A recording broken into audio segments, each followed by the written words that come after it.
El metabolismo anaeróbico es un conjunto de procesos bioquímicos que ocurren en las células de todos los seres vivos en presencia de oxígeno. Este tipo de metabolismo es responsable de la producción de energía suficiente en forma de adenosíntrifosfato, mejor conocido como ATP, a partir de la descomposición de ciertos nutrientes como son los carbohidratos, grasas y proteínas. Por otro lado, ¿en qué consiste el metabolismo aeróbico? Básicamente consiste de 3 etapas, las cuales son muy importantes. La primera proviene de la glucólisis, el cual es la conversión de piruvato a acetil-CoA. Este último es súper importante para continuar con el ciclo del ácido cítrico, mejor conocido como el ciclo de Krebs, y después de ahí pasar a la vía transportadora de electrones y la fosforilación oxidativa. ¿Cómo se forma acetilcoenzima A? Principalmente esta se obtiene del piruvato, y el piruvato proviene del catabolismo de la glucosa, que es un proceso que se le llama glucólisis. Por otro lado, el piruvato es una molécula que tiene 3 átomos de carbono, y esta sufre 2 procesos, descarboxilación y oxidación. Y esto ocurre gracias a una enzima que se llama piruvato deshidrogenasa. Esto lo que hace es primero catalizar la descarboxilación del piruvato, y esto hace que se pierda un grupo carboxilo en forma de CO2. Los otros 2 carbones restantes del piruvato se les denomina glucoacetil, y estos se van a unir con la coenzima A para después en conjunto formar acetilcoenzima A. Y básicamente la oxidación del piruvato ocurre porque este pierde electrones, los cuales son recogidos por un NAD y salen en forma de NADH, y este último va a pasar a la fosforilación oxidativa para poder sintetizar ATP.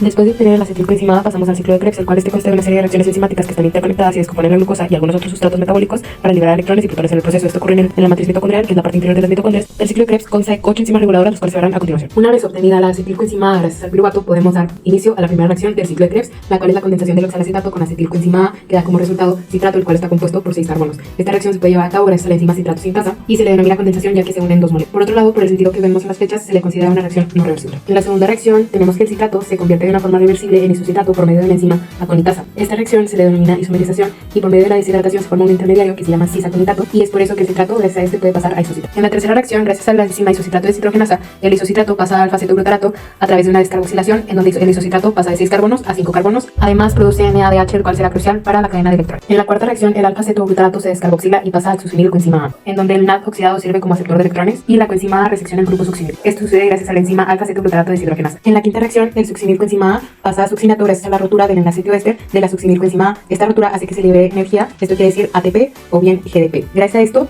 se forma el succinato y se le considera una reacción reversible catalizada por la enzima succinil coenzima A sintetasa. En la sexta reacción, el succinato que se formó va a ser oxidado a fumarato, esto gracias a la enzima succinato deshidrogenasa. Esta es una reacción reversible y forma FADH, la cual servirá en un futuro para la vía transportadora de electrones. En la séptima reacción, el fumarato es hidratado para poder formar malato, esto gracias a la enzima fumarasa, y también es una reacción reversible. Y por último, la octava reacción del ciclo de Krebs es cuando el malato es oxidado a oxalacetato, y esta reacción es catalizada por la enzima malato deshidrogenasa. Una vez que se vuelve a formar oxalacetato, el ciclo de Krebs vuelve a empezar, comienza a repetirse nuevamente. Por lo tanto, como productos del ciclo de Krebs podemos obtener 3 NADH, un FADH, 2 CO2 y un GTP. Y así, terminando el ciclo de Krebs, podemos dar pie a la cadena transportadora de electrones y a la fosforilación oxidativa, los cuales son unos procesos esenciales para la producción de energía, ya que durante el ciclo de Krebs se generan moléculas portadoras de electrones, las cuales son NADH y FADH2, los cuales estos portadores entregan los electrones a la cadena de transporte de electrones en una serie de complejos que vamos a ver más adelante, que se encuentran en la membrana mitocondrial interna, y que a medida que estos electrones se van moviendo a lo largo de la cadena, liberan protones en el espacio intermembrana, creando una gradiente de protones, la cual es la principal vía de generación de energía para el metabolismo aeróbico.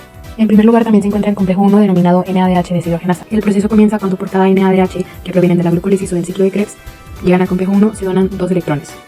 Y por cada transferencia de NADH, el complejo 1 va a bombear 4 electrones desde la membrana mitocondrial interna hasta el espacio intermembranal, y gracias a esto se comienza a formar el gradiente de electrones o gradiente electroquímico. El complejo 2, también conocido como succinato deshidrogenasa, únicamente resecciona 2 electrones de FADH, los cuales provienen del ciclo de Krebs, y a comparación del complejo 1, este complejo no funciona como ninguna bomba de protones. Por lo tanto, este complejo no es capaz de brindar protones desde la matriz mitocondrial hasta el espacio intermembranal. Una vez que el complejo 1 tiene los electrones de NADH y que el complejo 2 tiene los electrones de FADH, estos son transferidos a la ubiquinona o a la coenzima Q. Y cuando los electrones llegan a la ubiquinona, esta se reduce y se convierte en ubiquinol. Después, el ubiquinol, debido a que es una molécula que se puede desplazar sobre la membrana mitocondrial interna, es capaz de donar estos electrones hacia el complejo 3.